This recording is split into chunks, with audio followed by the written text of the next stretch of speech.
Entonces, estábamos hablando, ¿no? De cómo era la vida en el mundo ateniense. Los metecos son los extranjeros en el mundo ateniense, ¿no? Los metecos son los extranjeros en el mundo ateniense. Y estos metecos, ¿ya? Estos metecos, por supuesto que no son ciudadanos porque no son atenienses, por ende no tienen ninguna clase de derechos, ¿no? Pueden ser comerciantes, ¿no? Tener sus negocios en Atenas, pero jamás van a ser un ateniense porque no son atenienses, ¿ya? Y por último tenemos a los esclavos.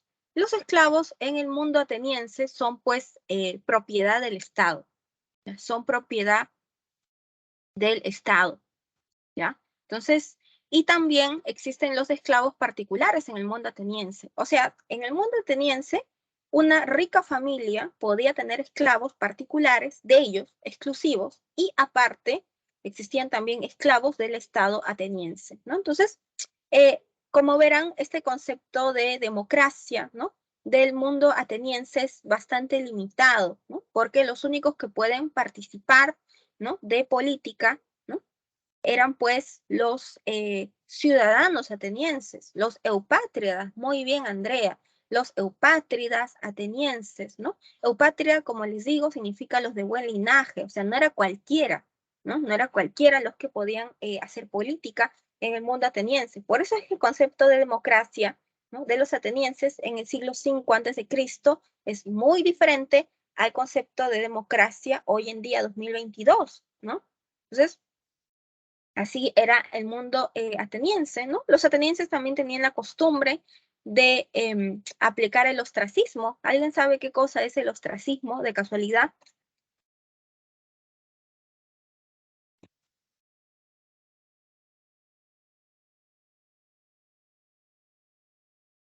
¿Qué significa ostracismo?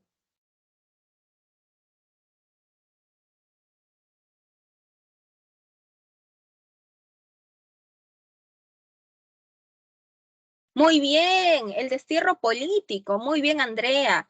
Ostracismo significa destierro político, ¿ya? Los atenienses, cuando había algún político que no había hecho bien su trabajo, su función, había sido un mal arconte, ¿no? Había sido un mal ministro, ¿no? Lo que hacían los atenienses era reunirse en asamblea, ¿no? Y votar a favor del destierro político, supongamos de Arístides, ¿no? Entonces se necesitaba mínimo 6.000 votos, ¿no? Para que una persona sea desterrada por 10 años de Atenas. Esto era el ostracismo, ¿ya? El ostracismo.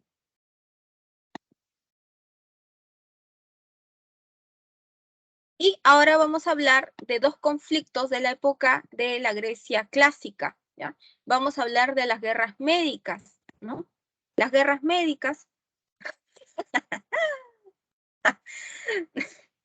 el ostracismo no lo aplicaban solamente los griegos, bueno, los atenienses, ¿no? Dentro de, como parte de su política, ¿no? Pero en el Perú no, nunca se, bueno, el término ostracismo así no, nunca se ha aplicado en el Perú. Es más, los atenienses, ¿no? Aplicaron el ostracismo en la época de la Grecia clásica y después ya dejan de aplicar el ostracismo, ¿no? Eh, para ejecutar el ostracismo, dice que te daban una especie de tablillas, ¿no? De arcilla que tenían forma de ostra, forma de conchas marinas. De ahí el término de ostracismo. Y allí tú escribías el nombre de la persona que tú creías que se debía desterrar, ¿no? Entonces, se necesitaba, ¿no? Que 6.000 votos para desterrar como mínimo a una persona, ¿no? Entonces, así es como se desterró, por ejemplo, a Arístides, ¿no? ¿Ya? Entonces, las guerras médicas, ¿no? Son las guerras que se dan contra los medos, ¿no? Contra los medos.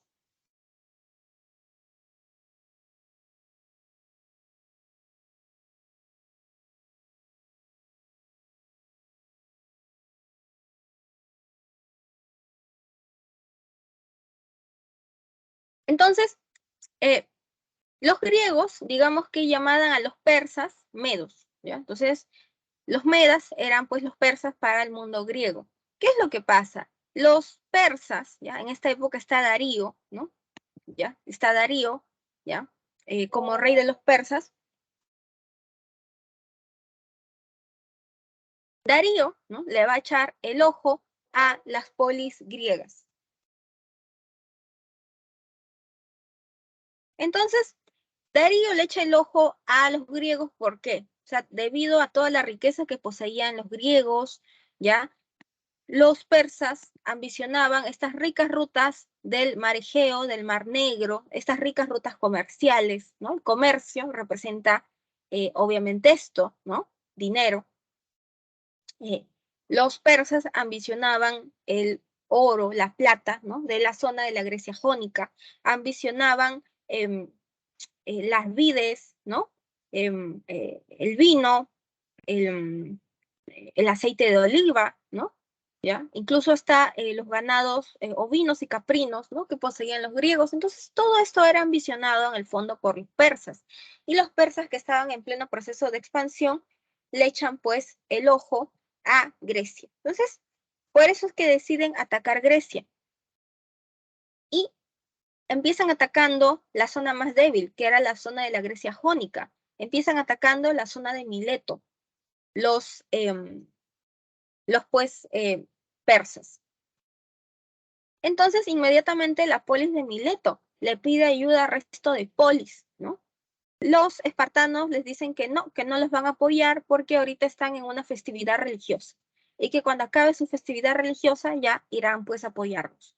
Pero el resto de polis sí apoya a Mileto y sobre todo a Atenas, ¿ya? Porque Atenas sabía que los espartanos no era que se iban a quedar allí nomás, ¿no?, en Mileto, sino que obviamente los espartanos iban a seguir avanzando porque los espartanos querían todo Grecia, todo Grecia.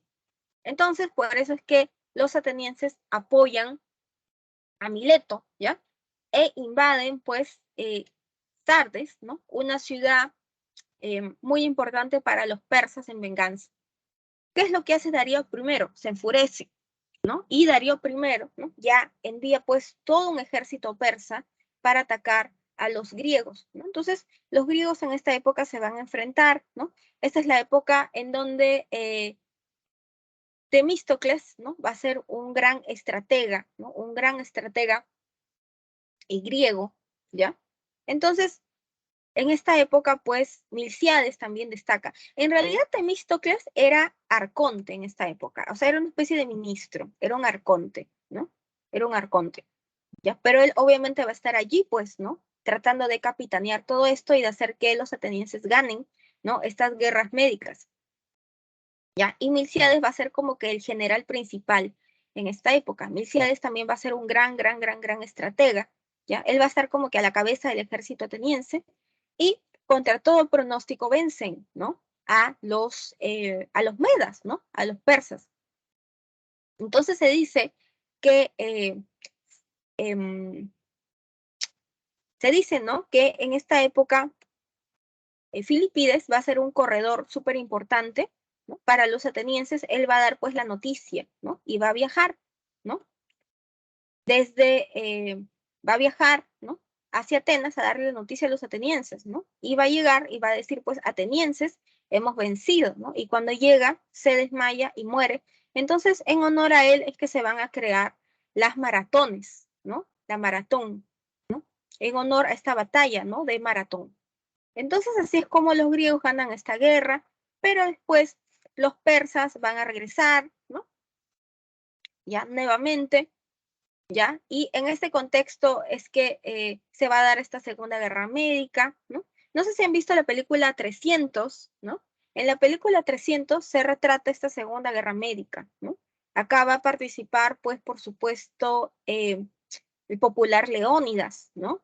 ¿Ya? Líder de los espartanos. Y prácticamente Leónidas, junto con sus soldados, ¿no?, junto con sus 300, van a acabar, pues, inmolándose, ¿ya?, por toda Grecia, para tratar de impedir, ¿no?, que los persas, ¿no?, pasen, ¿no?, a través de ellos, ¿no?, y que invadan Atenas y Esparta, ¿no? Entonces, aunque hoy se sabe que en realidad eran más de 300 personas, ¿no?, ¿ya?, las que acompañaban pues a Leónidas, porque estos espartanos no viajaban solos, viajaban con sus hilotas, ¿no?, y aparte, ¿no?, con otros pueblos, ¿no?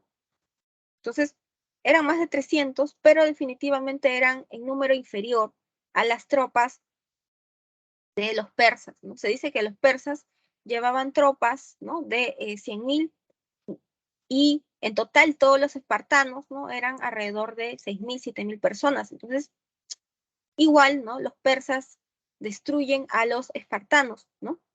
Y acá Temístocles va a ganar tiempo mientras esto sucede, y Temístocles va a organizar una flota ateniense que va a ir tras los espartanos y va a lograr, pues, vengar, ¿no? De alguna u otra manera a los espartanos y ganar esta Segunda Guerra Médica, ¿ya? Pero, de todas maneras, ¿ya? Los persas, desgraciadamente, van a lograr quemar, incendiar y saquear Atenas en esta época, ¿ya?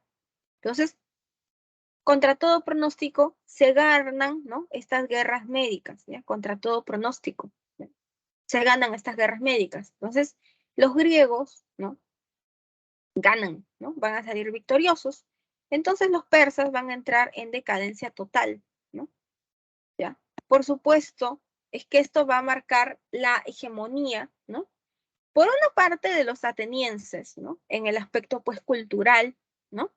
Esta es la época en donde va a aparecer Pericles, ¿no? Conocido como el consolidador, ¿no? El que consolida el sistema democrático griego, ¿ya? Porque Pericles va a hacer ya que todo el mundo de manera masiva, ¿no? Participe dentro de esta democracia. Entonces él consolida la democracia, Pericles, ¿no? ¿Ya? Y Pericles manda reconstruir Atenas, ¿no? Porque acuérdense que Atenas ha sido destrozada por los espartanos.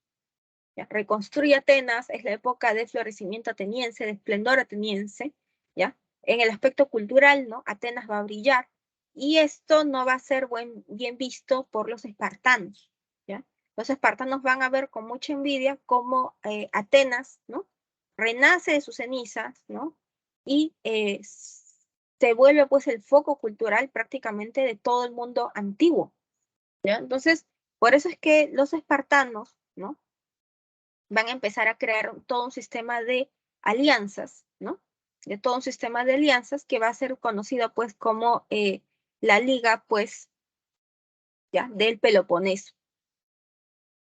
¿Ya? Entonces, al final, esto va a acabar en una guerra, en un nuevo enfrentamiento, en una guerra civil, ¿no?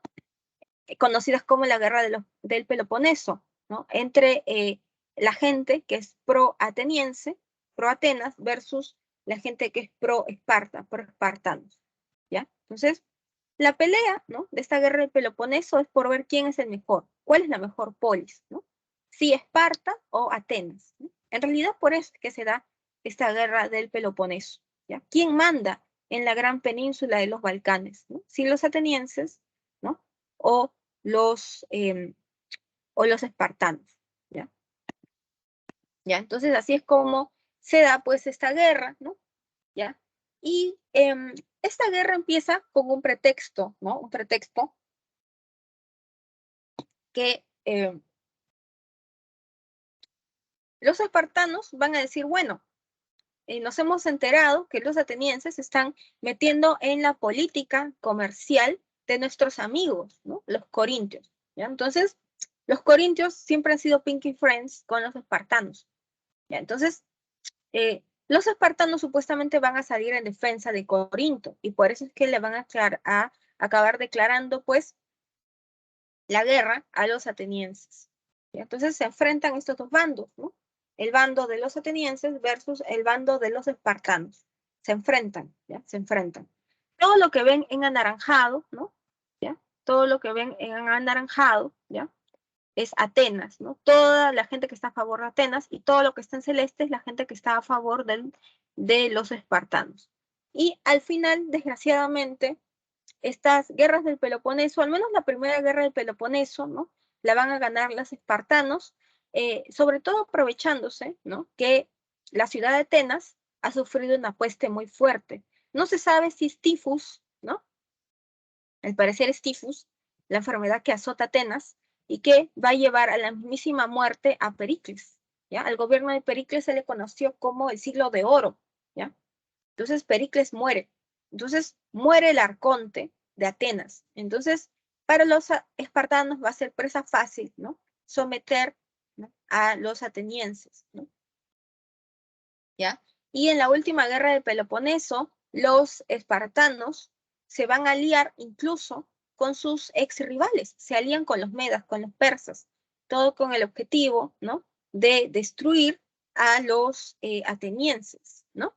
Entonces es así como aparentemente esta guerra del Peloponeso la ganan los espartanos, pero esto es por fuera, ¿no? Aparentemente es una victoria para los espartanos, ya ellos demostraron que son mejores, ¿no? Pero si se dan cuenta, lo único que han generado, ¿no?, en Grecia es crear debilidad. Todas estas polis han quedado súper debilitadas producto de estas guerras, ¿no?, que van a durar alrededor de 40 años. Entonces las polis griegas están tan débiles, ¿no?, que ahorita cualquiera que llegue, ¿no?, puede conquistarlas y anexarlas rápidamente. Entonces de esto, ¿no?, de esto es que se van a aprovechar, por supuesto, los macedonios, ¿no? Los macedonios están mirando desde el norte cómo las polis griegas se han matado entre sí, y Filipo II, ¿no?, ya, el rey de los macedonios, va a conquistar, ¿no?, todas estas polis griegas y las va a anexar, ¿no?, como parte, ¿no?, de Macedonia.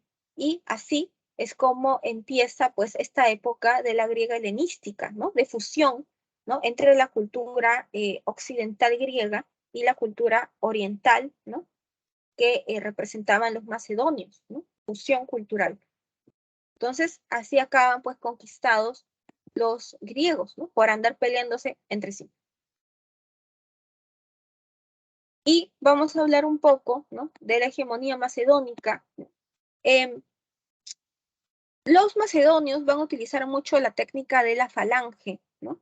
La falange es esta idea, ¿no?, de ir con una especie de falanges, ¿no?, que son como una especie de lanzas, ¿no?, que se van a poner en posición perpendicular, ¿no?, y vertical, ¿no? Y así es como van a atacar a los enemigos, ¿ya? Entonces, en realidad esta técnica de la falange es muy utilizada por el Imperio Macedónico, muy utilizada por Alejandro el Grande, ¿no?, Alejandro Magno, ¿no?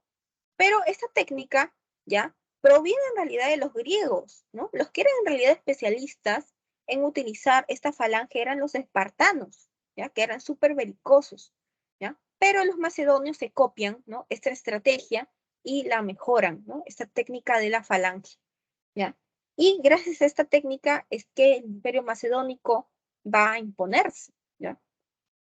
Entonces, a la muerte de Filipo II, ¿no?, le va a seguir, pues, el popular Alejandro Magno, ¿ya? Y así es como inicia esta época de fusión cultural entre Oriente y Occidente, helenismo, ¿no?, o helenístico, es igual, es lo mismo, ¿no? Se fusionan ambas culturas, se fusionan incluso hasta los dioses, ¿no? Aparecen nuevos dioses, producto de esta fusión cultural.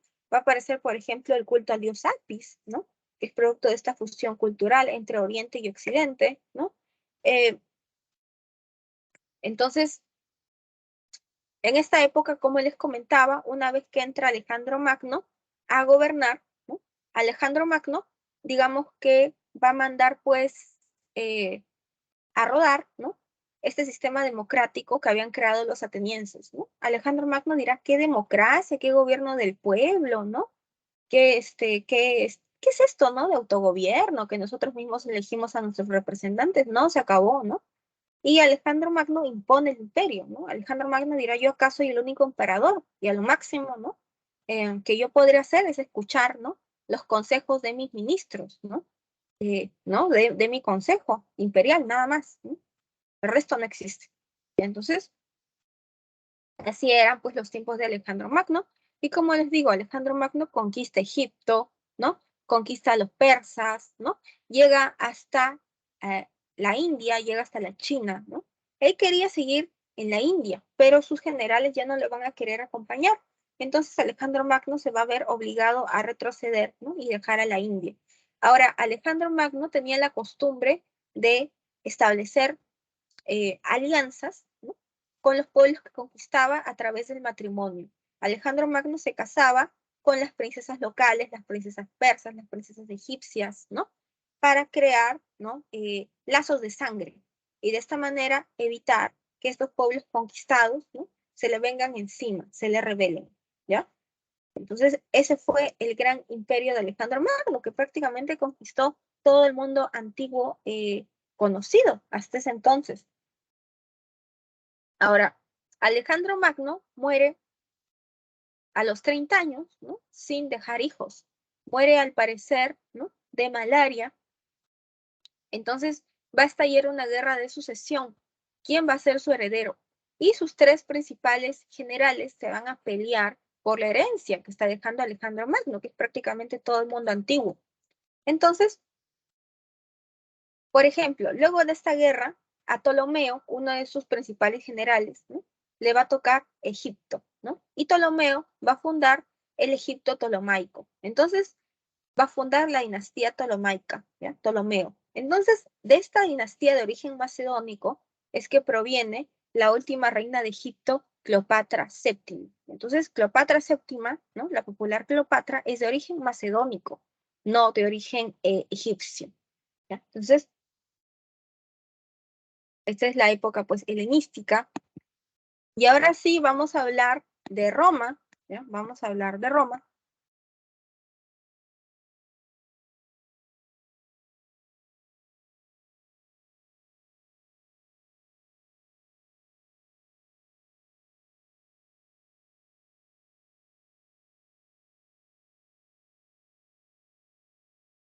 ¿Ya? Entonces, Roma, ¿no?, por supuesto que se va a ubicar, ¿no? Roma se ubica en la península itálica, en lo que hoy viene a ser, pues, Italia, ¿no?, en Europa, ¿no?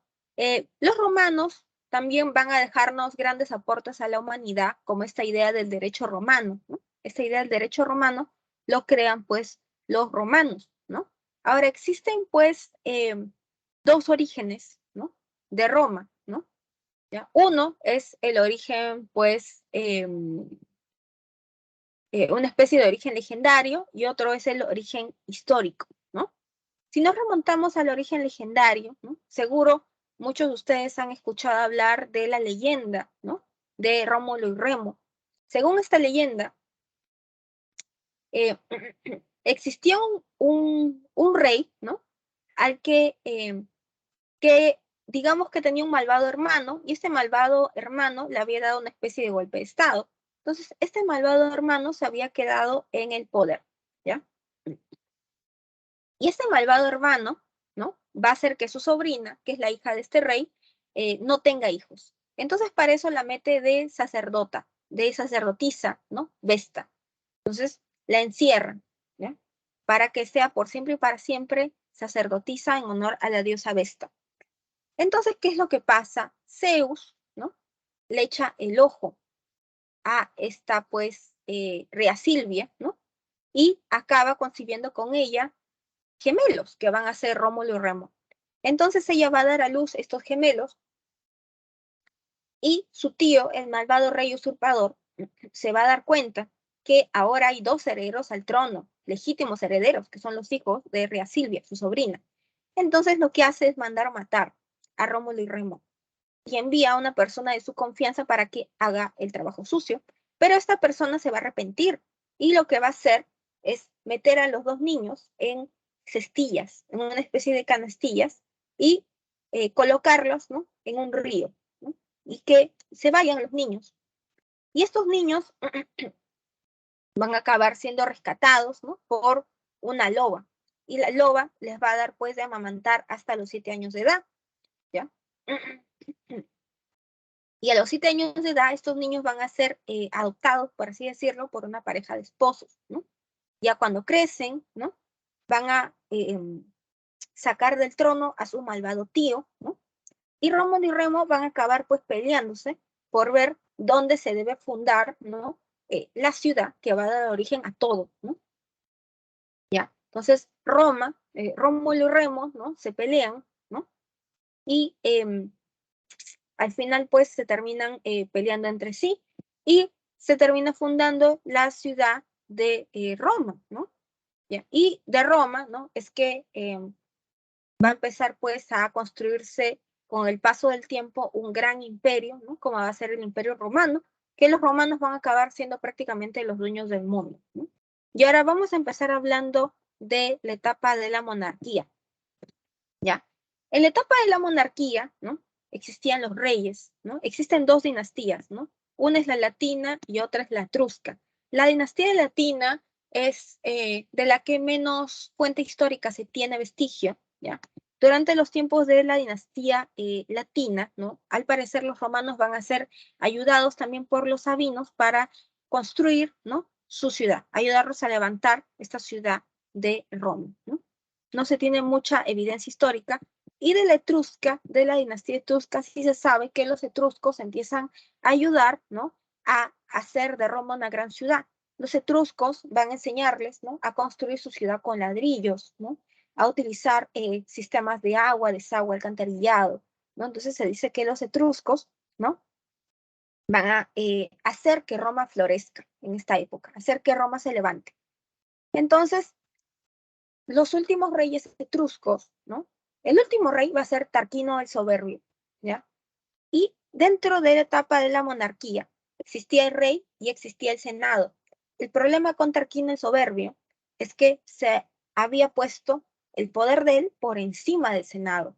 Esto no le va a gustar para nada al senado, y el senado en esta época lo conforman los patricios, que es gente súper rica, gente dueña de grandes extensiones de tierra. Entonces el senado va a dar una especie de golpe, por así decirlo, de Estado, para sacar a Tarquino el Soberbio. Y el Senado elimina la monarquía y crea la república, ¿ya? Crea la república. Ahora, la república romana sí va a durar pues un montón. La república romana va a durar casi 500 años, ¿ya? Y vamos a hablar de cómo era la organización social en el mundo romano. A la cabeza de todo, por supuesto que están los patricios, ¿no? Los nobles, los grandes terratenientes, dueños de tierra, súper ricos, poderosos. Al inicio, los únicos que tienen derechos son los patricios. Esto es al inicio, ¿ya? Al inicio son los patricios, ¿ya? Los plebeyos, ¿ya? Los plebeyos son esta gente humilde, ¿no? El pueblo, por así decirlo. Los plebeyos al inicio no van a tener ninguna clase de derechos, al inicio, ¿ya? Los plebeyos.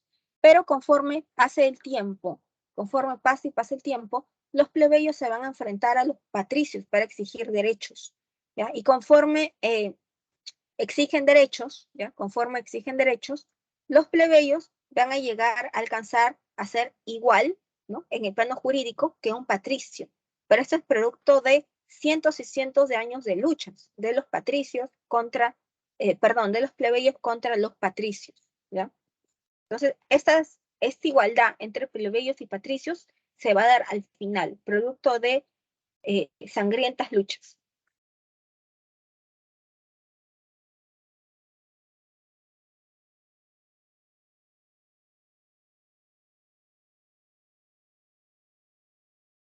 Y después tenemos a los clientes, ¿no? Que son los protegidos por un patricio. Y por último tenemos a los esclavos. Los esclavos en la antigua Roma solamente son objetos, son mercancías, no tienen ningún derecho, ¿ya? Y los esclavos pueden ser de particulares como pueden ser del Estado romano, no hay ningún problema.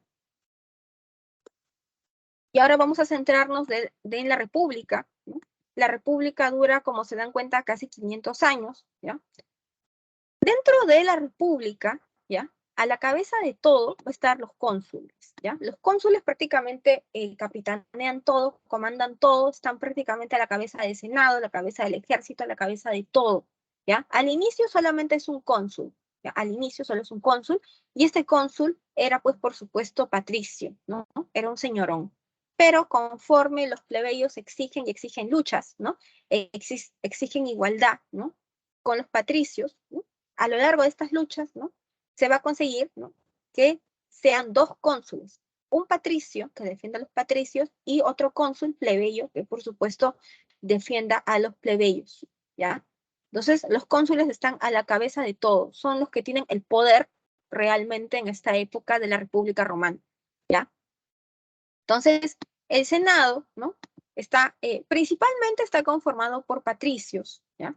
Son los que elaboran las leyes, ¿no? Proponen las leyes, ¿no? Y dentro de los cargos que existían en la República, no solamente está el de cónsul, ¿no? Sino está el de edil. El cargo de edil es como una especie de alcalde, por así decirlo. Lo que hoy vendría a ser el alcalde de Lima, para que me entiendan. El edil ve por qué todo funciona bien dentro de su ciudad, ¿no? Que haya comida para todos, ¿no? Que el sistema de agua y alcantarillado funcione bien, ¿no? Que los baños públicos funcionen bien, que los coliseos funcionen bien, etcétera, ¿no? Los coliseos, los teatros, todo funciona bien. Entonces, el edil es como el alcalde en el mundo romano. Después tenemos el cargo del dictador, ¿no?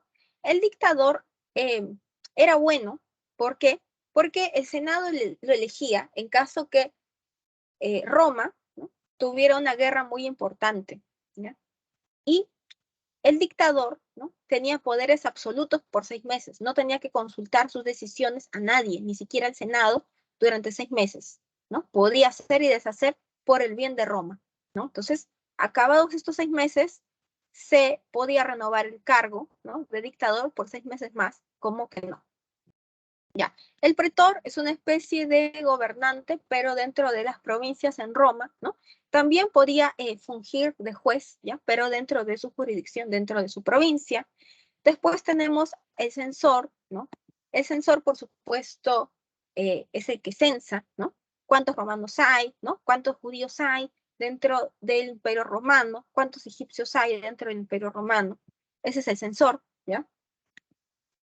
Y después tenemos a los tribunos de la plebe, ¿no? Los tribunos de la plebe, por supuesto, que van a defender los derechos de la plebe, de los plebeyos, ¿ya? Son los representantes de los plebeyos, los que velan por sus derechos, ¿ya? Y los comicios es el nombre, ¿no?, con el que se dan a las asambleas. En las asambleas se reunían en un inicio solo los patricios, ¿ya?, para ver si se aprobaban o no las leyes que el Senado había elaborado y estaba proponiendo a la asamblea, ¿ya? Pero con el paso del tiempo, conforme los plebeyos van ganando derechos, los plebeyos van a también formar parte de estos comicios, ¿ya?, de estas asambleas. Pero esto es conforme, ¿no?, los plebeyos alcanzan derechos. Y acá tienen algunos ejemplos, ¿no?, de estos derechos. Tenemos la ley de las 12 tablas, ¿no?, que nos va a dar la igualdad entre un plebeyo y un patricio. Desde este momento son iguales, ¿no?, en todos los aspectos, ¿ya? La ley de Canuley es importante porque permite el matrimonio entre patricios y plebeyos. Desde este momento, ¿no?, un patricio se puede casar con una plebeya con un patricio, ¿no? No hay ningún problema, ¿ya? ¿Ya? La licinia sextias es súper importante, ¿por qué? Porque esta ley, ¿no?, es la que va a permitir que ahora un cónsul, ¿ya?, un cónsul sea representante también de un plebeyo, ¿ya? Entonces, es súper importante por eso. Y la ley de Olgunia también es importante, ¿ya? También es importante, ¿por qué? Porque antes, ¿no?, los únicos que eran sacerdotes eran los patricios. Y los patricios, sacerdotes, impedían que un montón de leyes que podían beneficiar a los plebeyos se aprobasen. Los sacerdotes patricios decían, no, no podemos aprobar esta ley porque los dioses están en contra, ¿no? Y así es como se impedía que leyes que podían beneficiar a los plebeyos se aprobasen. Pero Unia, que va a permitir que ahora también los plebeyos puedan ser sacerdotes, la balanza se equilibre, ¿ya? No sé si se dan cuenta, ¿no?, gracias a la lucha de los plebeyos, es que con el paso del tiempo, ¿no?, con el paso de los cientos de años, ¿no?, un plebeyo, ¿no?, va a llegar a ser igual que un patricio, ¿ya?, pero con el paso de los cientos y cientos de años.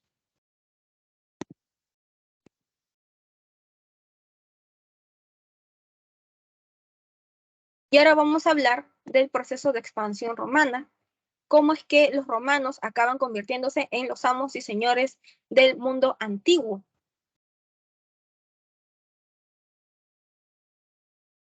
A ver, ya. A ver, vamos a explicar, ¿ya? O sea, digamos que todos los cargos, todos los cargos reciben el nombre de las magistraturas, ¿no? Ya, entonces, estas magistraturas, ¿no?, se subdividen en los siguientes cargos, ¿no? Uno, ¿no?, son los cónsules, que son los que están, pues, a la cabeza de todo, ¿no? Los cónsules, ¿no? Los cónsules, ¿ya? Los cónsules, por lo general, podían ser elegidos, ¿no?, por el Senado, por lo general, ¿no? Después tenemos el otro cargo de las magistraturas, ¿no?, que eran los pretores, ¿no? O sea, digamos que los cargos, ¿ya?, de cónsules, pretores, ¿no?, censor, tribuno y ediles, ¿no?, y dictador también, formaban parte de las magistraturas. Era como que si las magistraturas tuvieran subtipos, por así decirlo, ¿ya?, por así decirlo, ¿ya? Por así decirlo, ¿ya? Eran como que subtipos, ¿ya? Entonces, de las magistraturas es que se derivan casi todos los cargos en el mundo romano, ¿no? Están los alcaldes, los ediles, ¿no?, los dictadores, ¿no? Todo sale de las magistraturas, ¿no? De las magistraturas, ¿ya? Por lo general, ¿no?, por lo general, los cargos, ¿no?, la mayoría de estos cargos era elegido en las asambleas populares, ¿no? En las asambleas que en un inicio eran, pues, en donde participaban solo los patricios y después van a empezar a participar los plebeyos, ¿no? La mayoría de estos patricios y plebeyos en estas asambleas eligen la mayoría de los cargos, ¿no? Aunque también el Senado, ¿no? También el Senado podía meterse en esta elección también, ¿no? También podía meterse, ¿no? Supongamos, ¿no?, si quería o no que César, ¿no?, fuera cónsul, ¿no?, podía meter por allí su cuchara el Senado, ¿no?, el Senado. Entonces, la mayoría de estos cargos, ¿no?, de estas magistraturas, por lo general, eran elegidos en los comicios, ¿no?, las asambleas, ¿no?, en donde patricios y plebeyos elegían, pero el Senado podía por ahí intervenir, ¿no?, aprovechando el cargo tan importante que tenían, ¿no? Entonces, ya. ¿Ah? ¿Alguien está hablando, creo, también? Y zanahoria y bonita y pollo y papas. ¿Sí? ¿Ah? ¿Alguien ha hablado o es mi idea? Creo que es mi idea.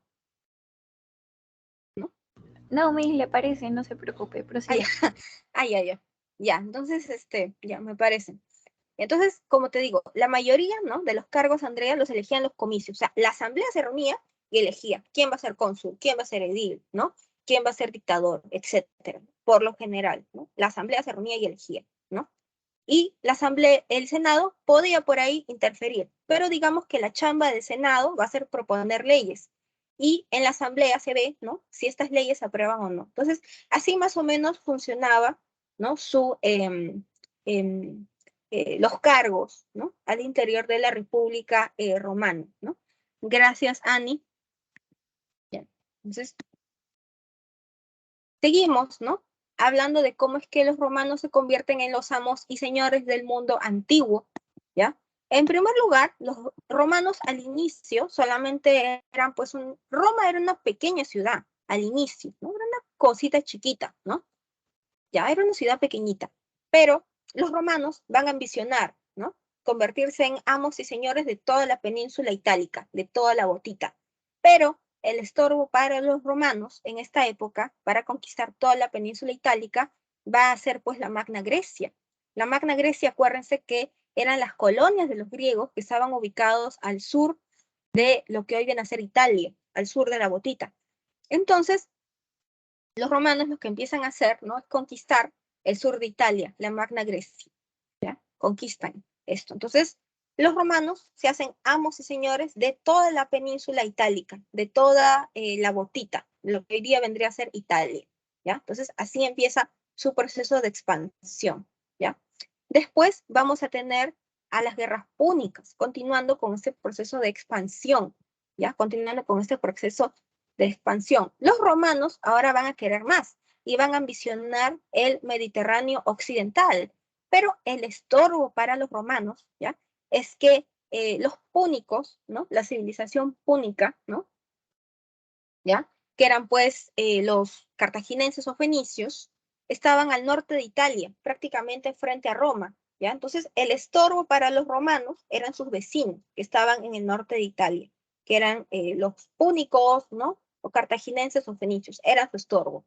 Entonces, para los romanos poder agarrarse todo el Mediterráneo occidental, tenían, ¿no?, que acabar con los púnicos. Y es en ese contexto que se va a dar la guerra púnica contra los cartagineses, ¿no?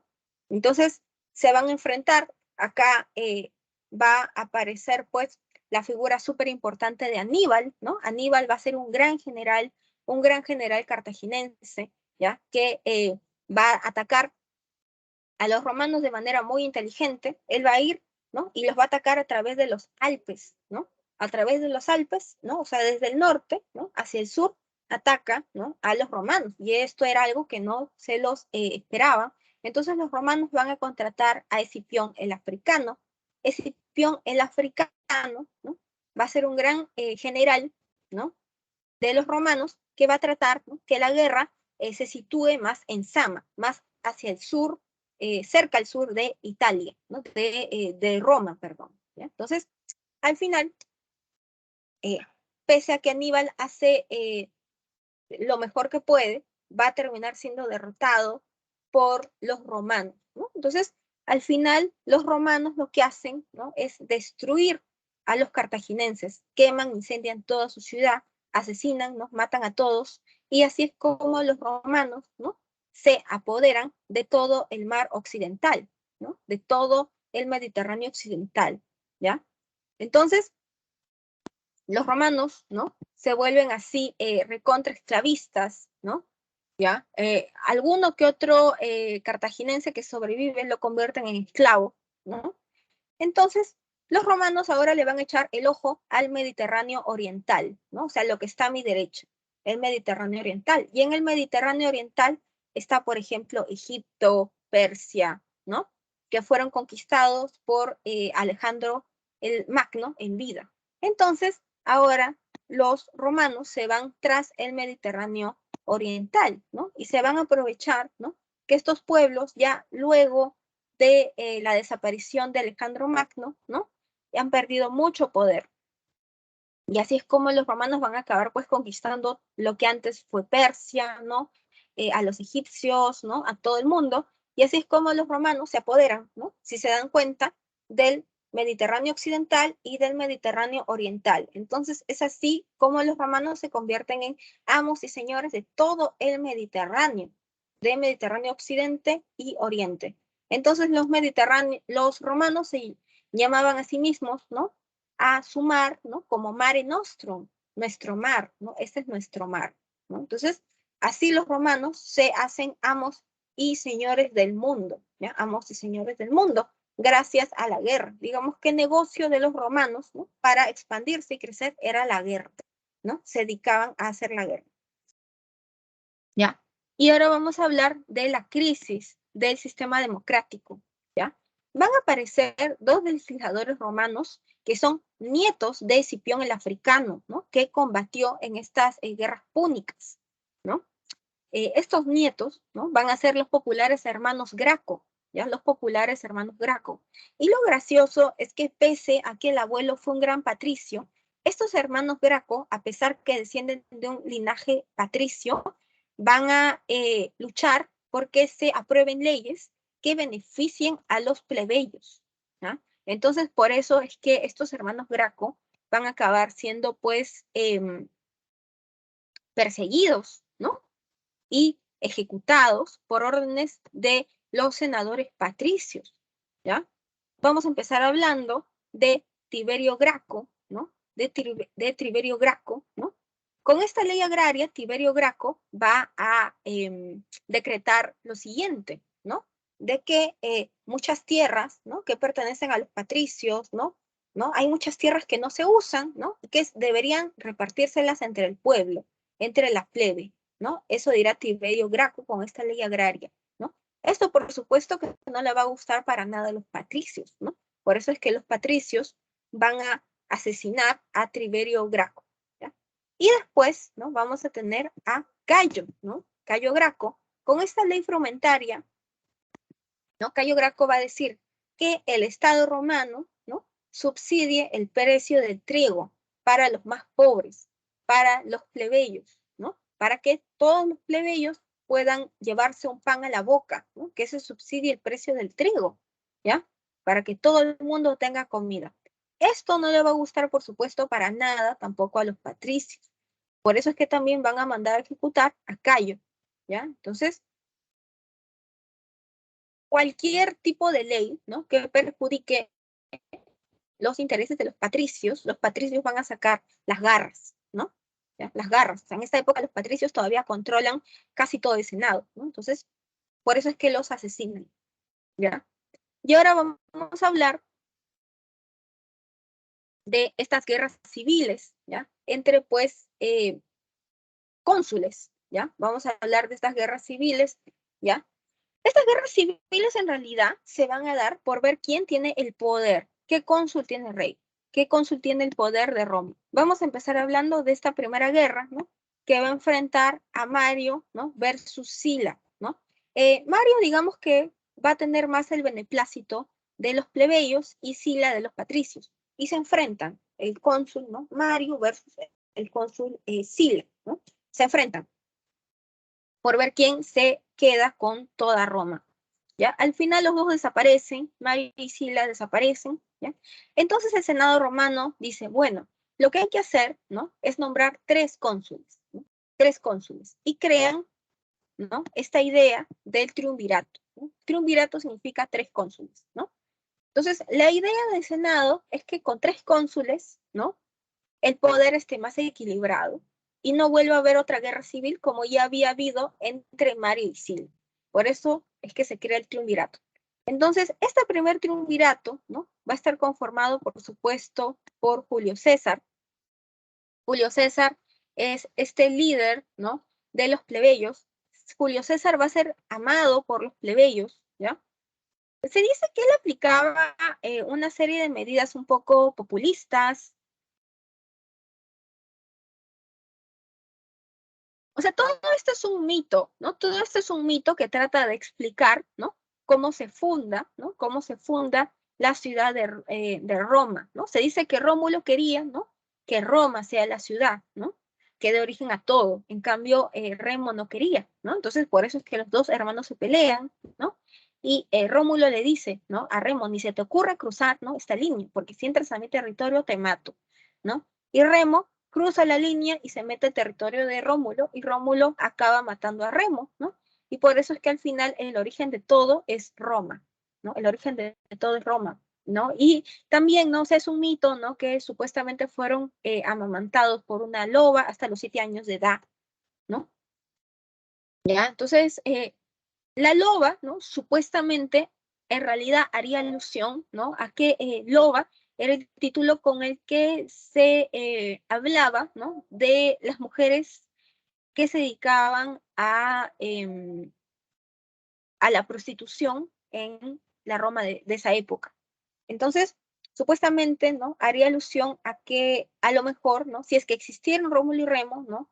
Hubiesen sido estas mujeres, ¿no? Las que cuidaron a Rómulo y Remo hasta que tuvieron esta edad, ¿no? Pero como les digo, Rómulo y Remo, ¿no? Es una leyenda, es un mito, ¿no? No, es un mito, ¿no?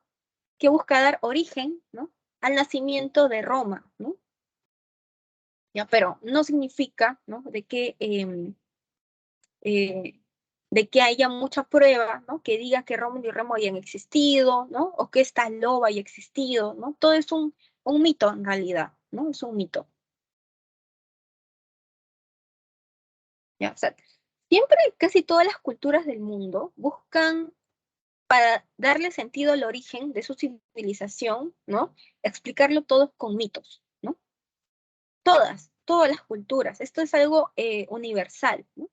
Por ejemplo, si nos remontamos a nuestra cultura, ¿no? Los incas, ¿no? Hablaban, ¿no? De la leyenda, ¿no? De Manco Cápac y Mama Ocllo, ¿no? De la leyenda de los hermanos Ayar, para dar origen, ¿no? A la formación, a la fundación del Cusco, ¿no? O sea, siempre todas las culturas, ¿no? Necesitan darle un sentido, ¿no? O sea, de dónde aparece, ¿no? Mi cultura, ¿no? Entonces, y crean estos mitos, estas leyendas que buscan darle una explicación, ¿no? ¿Ya? Un origen, ¿no? A mi ciudad, a mi nación, etcétera, ¿no? Entonces, gracias, Nia, ¿no? Por tu pregunta, ¿ya? Entonces, en esta segunda, este primer triunvirato, vamos a tener a Julio César, que va a ser representante de los plebeyos, ¿no? Julio César, sí, cada cultura busca dar una explicación al origen de su mundo, ¿no? De su cultura, de su civilización, y por eso es que todas las culturas, si se dan cuenta, tienen mitos, ¿no? Tienen mitos. ya tienen mitos. En Mesopotamia, por ejemplo, existirá esta cultura, ¿no? De este mito, ¿no? Del Gilgamesh, ¿no? ¿Ya? Los egipcios, ¿no? Tendrán otro mito, ¿no? Por ejemplo, según los egipcios, Osiris, ¿no? Osiris cuando estaba vivo fue el que funda, ¿no? Prácticamente la civilización egipcia, ¿no? Y les enseña a los hombres a trabajar el arado, el campo, ¿no? La agricultura, ¿no? Entonces, y funda, ¿no?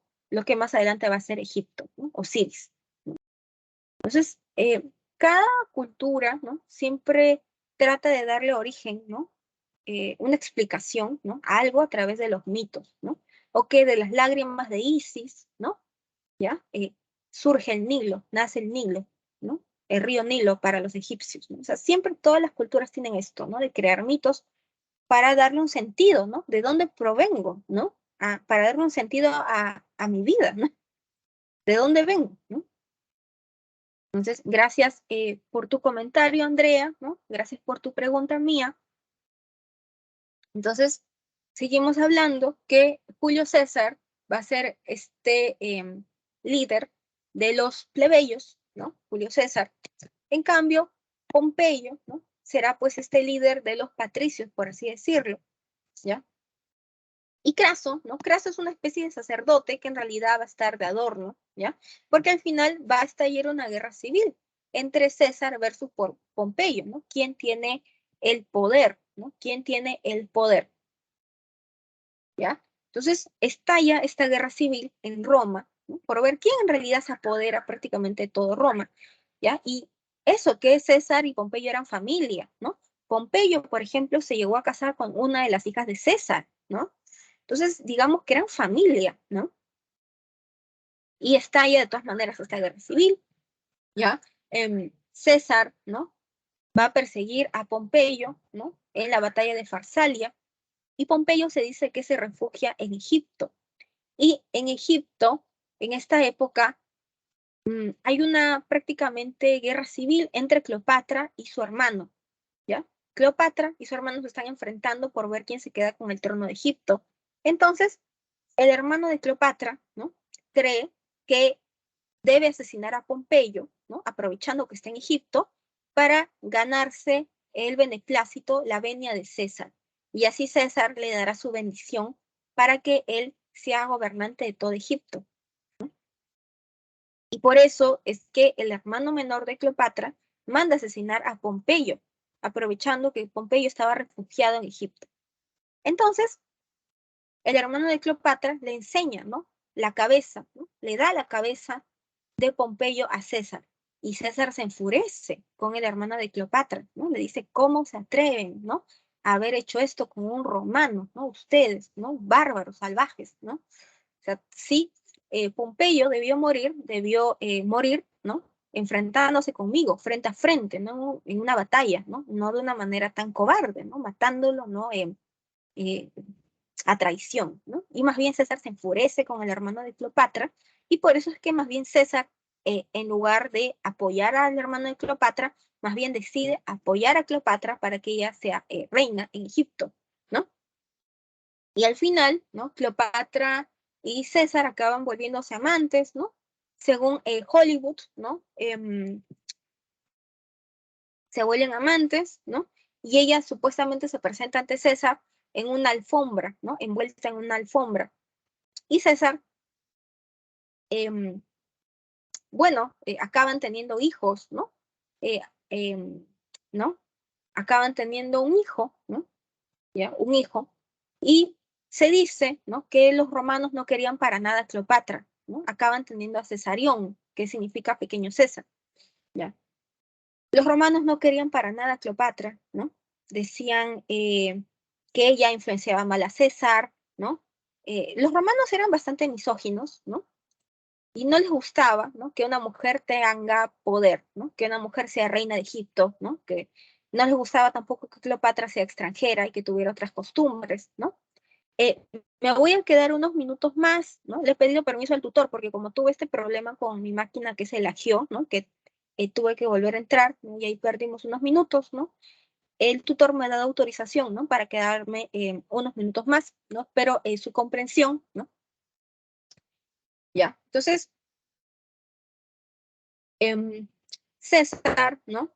Tiene un hijo con Cleopatra. Al final, el mismo Senado, ¿no? Acaba planeando el asesinato de César, porque supuestamente corrían rumores que César, mal influenciado por Cleopatra, quería convertirse en rey, ¿no? Y el título de rey era algo que no podían escuchar ni en figuritas los, los, los romanos, ¿no? Los romanos estaban traumados, ¿no? Desde los tiempos de Tarquino el Soberbio, desde los tiempos de la monarquía. Y por eso es que el Senado romano planea el asesinato de César, ¿ya? Muchas gracias, Andrea, por tu comprensión. Entonces, asesinan a César, ¿no? Cleopatra se asusta, ¿no? Y Cleopatra, ¿no? Ya con César asesinado, ¿no? Cree que su vida en Roma corre peligro y la de su hijo. Entonces Cleopatra se refugia nuevamente en Egipto, ¿no? Y luego de 3 años, ¿no? Marco Antonio, ¿no? Marco Antonio va a ser elegido, ¿no? Nuevo cónsul. ¿No? Los romanos, ¿no? Los romanos van a volver a elegir un nuevo triunvirato, un segundo triunvirato, ¿no? Triunvirato viene de 3, ¿no? Otra vez vuelven a elegir 3 cónsules, ¿no? ¿Ya? Y eligen esta vez, ¿no? A Marco Antonio, ¿no? Marco Antonio fue mejor amigo de César en vida, mano derecha de César en vida, ¿no? Marco Antonio va a ser como que cónsul de los plebeyos, ¿no? ¿Ya? Marco Antonio va a ser súper querido por los plebeyos. Después vamos a tener a Octavio, ¿no? Quien fue sobrino de César en vida. Octavio va a ser como que representante de los patricios, ¿no? Y después Lépido va a ser una especie de sacerdote. Otra vez va a empezar, ¿no? Una especie de guerra civil, ¿no? Una especie de guerra civil entre Octavio versus Marco Antonio, por ver quién se apodera, quién se queda con toda Roma, ¿no? Disculpa, Luis, ¿no? Pero con el permiso del tutor me voy a quedar unos minutitos más, ¿no? Porque, como sabrán, tuve estos problemas con la laptop, ¿no? Y tuve que volver a entrar, ¿no? Y ahí se perdió un poco de tiempo, ¿no? Entonces, como que para acabar la clase bien, ¿no? Le he pedido permiso al tutor, ¿no? Y el tutor me ha dado autorización para quedarnos unos minutos más, ¿no? Les pido su comprensión, Luis. Entonces, está ahí esta guerra civil entre Octavio, ¿no? Y Marco Antonio. Marco Antonio, gracias Gianella, ¿no? Marco Antonio acaba supuestamente, ¿no? Entrevistándose con Cleopatra para pedirle apoyo, ¿no? Porque Egipto prácticamente alimentaba a las tropas romanas gracias al trigo que producía. Entonces así es como Marco Antonio y Cleopatra, luego de esta entrevista, se acaban volviendo amantes, ¿no? Y Marco Antonio y Cleopatra tienen 4 hijos juntos. Entonces, Marco Antonio con Cleopatra se quedan en Egipto y Octavio es el que se va a quedar en Roma con el Senado romano. Entonces, digamos que Octavio le va a meter bastante candela, ¿no? Bastante cizaña al Senado para convencerlo, ¿no? De que Marco Antonio era un enemigo de Roma y por eso es que el Senado, ¿no? Le acaba declarando la guerra, ¿no? A Marco Antonio y a Cleopatra. Y así es como se enfrentan las tropas de Marco Antonio, ¿no? Versus las tropas de Cleopatra, perdón, las tropas de Octavio versus las tropas de Marco Antonio y Cleopatra. Se enfrentan. Y finalmente en la batalla de Accio, ¿ya? En la batalla de Accio es que Marco Antonio y Cleopatra son derrotados, ¿no? Y Cleopatra, ¿no? Se acaba suicidando, ¿no? Para evitar que Octavio la agarre pues de trofeo de guerra, ¿no? Y que la humille, ¿no? Públicamente delante de todos los romanos que odiaban a Cleopatra. Entonces, por eso es que al parecer se manda a morder, ¿no? Con una cobra venenosa. ¿No? No sé si han visto, hay una película de Elizabeth Taylor, ¿no? Con Richard Burton del año 63, ¿no? Esta película, ¿no? Narra, ¿no? La historia, pues, de Cleopatra, ¿no? La primera parte, ¿no? Es como narra, ¿no? La vida, ¿no? De Cleopatra con César, y la segunda parte ya es Cleopatra y Marco Antonio, ¿no? Con Richard Burton. ¿No? Sí, y así es como Cleopatra fallece, ¿no? Se suicida, porque en los tiempos antiguos el suicidio, ¿no? En la antigüedad se creía, ¿no?, que era mejor morir por mano propia, ¿no?, que morir por mano ajena, ¿no? Entonces, así era en el mundo antiguo, ¿no? Cleopatra sabía que igual Octavio la iba a matar, ¿no? Solo que previo a eso, primero la iba a humillar públicamente, ¿no? Y le iba a llevar como un trofeo de guerra encadenada a Egipto, ¿no? A Roma. Entonces, por eso es que Cleopatra optó por el suicidio. Se dice, ¿no?, que Cleopatra tenía aproximadamente 18 años, ¿no? Y César ya, pues, ya tenía más de 50 años, ¿no? César ya venía de 4 matrimonios, ¿no? César también había escalado socialmente gracias a los matrimonios que él había hecho antes, ¿no?, con mujeres que pertenecían a la alta élite de los patricios, ¿ya? Entonces, así es como César también había ascendido. Y César también venía súper victorioso, ¿no?, de las Galias, de haber conquistado las Galias, ¿ya? Y esto va a ser utilizado por César para tener aún más popularidad entre la plebe romana, ¿no? Se llama Cleopatra, así se llama nomás, Cleopatra de 1963, ¿no?, con Elizabeth Taylor y Richard Barton, ¿no? Pero dura como 4 años, como 4 horas la película, ¿no? Se dice que Elizabeth Taylor en esa época cobró $1 millón, ¿no?, por hacer la película, ¿no? Y que casi lleva, ¿no?, al estudio de la quiebra, ¿no? Y bueno, ahí también es cuando Elizabeth Taylor, ¿no?, se hace novia, ¿no?, de Richard Barton, ¿no? Y es un escándalo para la época, ¿no?, porque los dos eran casados, ¿no? Y es todo un escándalo, ¿no? Incluso hasta el Vaticano los quiso excomulgar, ¿no? Entonces fue todo un drama, ¿no?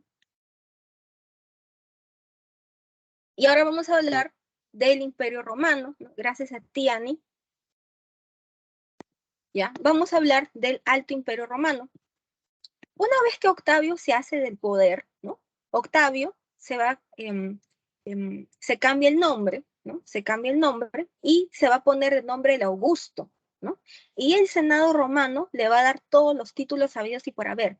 Le da el título de emperador, de sumo pontífice, ¿no? Entonces, es gracioso, ¿no?, cómo desaparece, ¿no?, la República Romana, ¿no?, e inicia la etapa imperial, ¿no?, una vez que Octavio llega al poder, ¿no?, y se cambia el nombre a Augusto, y va a empezar, ¿no?, el siglo de Augusto, ¿no?, el siglo de Augusto. Se le llama el siglo de Augusto, ¿no?, porque el gobierno, ¿no?, de Augusto, ¿no?, o de Octavio, dura como 40 años, y Octavio o Augusto va a decir que él encontró una ciudad de ladrillos y está dejando una ciudad de mármol, ¿no? Entonces, se dice que esta época, ¿no?, del siglo de Augusto es una época en donde se protege mucho a los artistas, a los historiadores. Esta es la época en donde aparece Tito Livio, ¿no? Entonces, promueve las artes, las ciencias, el gobierno de Augusto, ¿no? ¿Ya? Esta es la época, ¿no?, de el Alto Imperio Romano, de la abundancia, del máximo esplendor cultural, ¿no? Esta es la época de auge para el Imperio Romano, ¿ya? Después vamos a tener a Trajano. Con Trajano es que se llega a la máxima expansión territorial. Acuérdense que los romanos no se dedicaban a la guerra. Ese era su negocio, por así decirlo. ¿Qué es lo que pasa con el hijo de Cleopatra, no? Pregunta Ailén, ¿no? Cesarión. ¿Te refieres a Cesarión? El pequeño César. Cesarión al final va a ser asesinado por órdenes de Octavio, ¿ya? Porque a Octavio, ¿no?, ahora Augusto, ¿no?, ahora emperador del Imperio Romano, no le va a convenir que ese niño siga con vida, ¿no? Entonces lo va a mandar a asesinar, porque ¿qué es lo que pasa si ese niño lo deja con vida? Ese niño crece y ese niño, como hijo legítimo de César, puede reclamar, ¿no?, algún tipo de derecho. Entonces, mejor eliminarlo. Por eso es que matan a Cesarión y matan también a los otros 4 hijos que tuvo Cleopatra con Marco Antonio, ¿ya? También los mandan a asesinar, a pesar que Cleopatra trata de protegerlos, ¿no?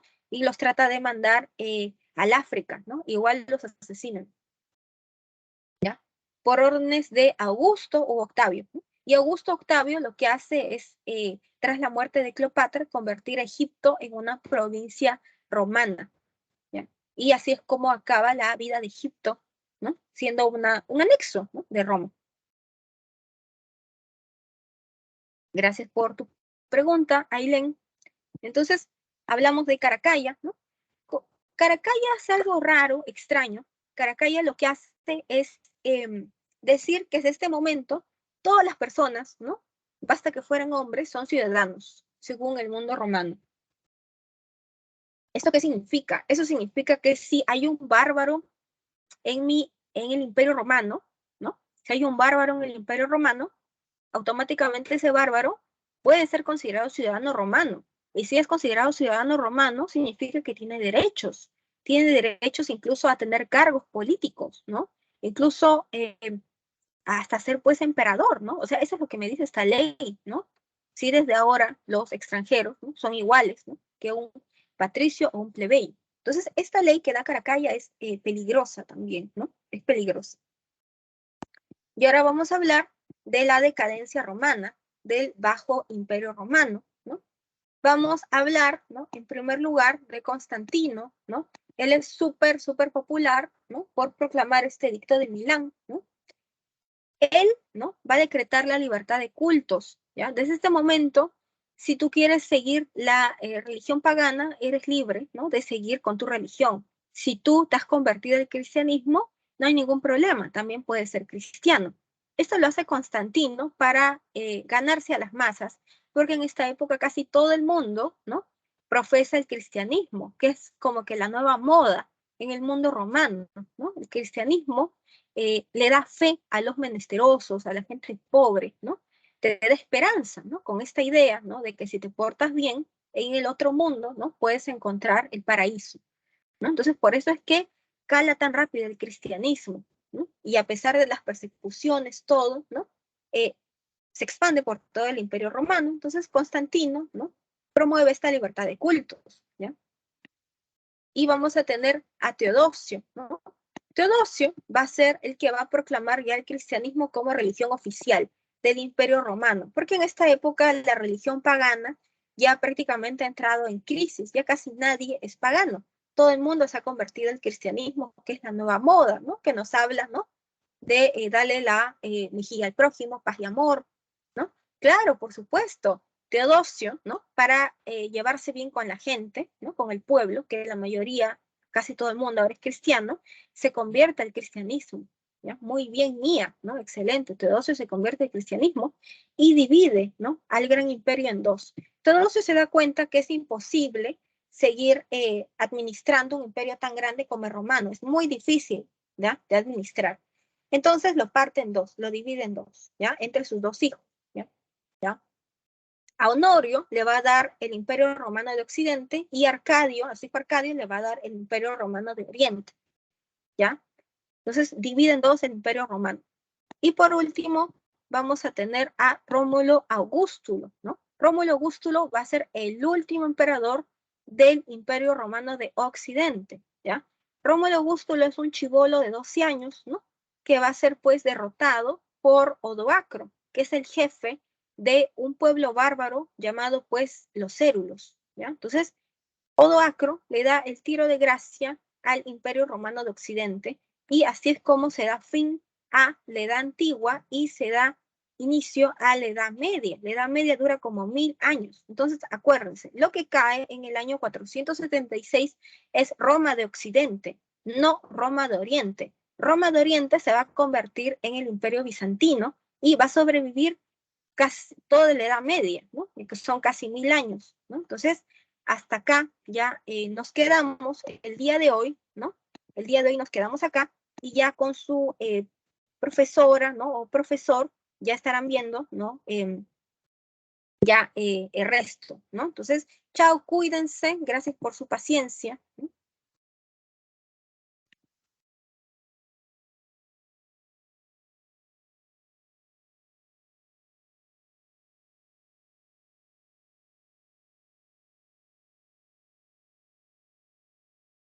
Chao, Miss. Chao, cuídate, gracias. Gracias por su paciencia.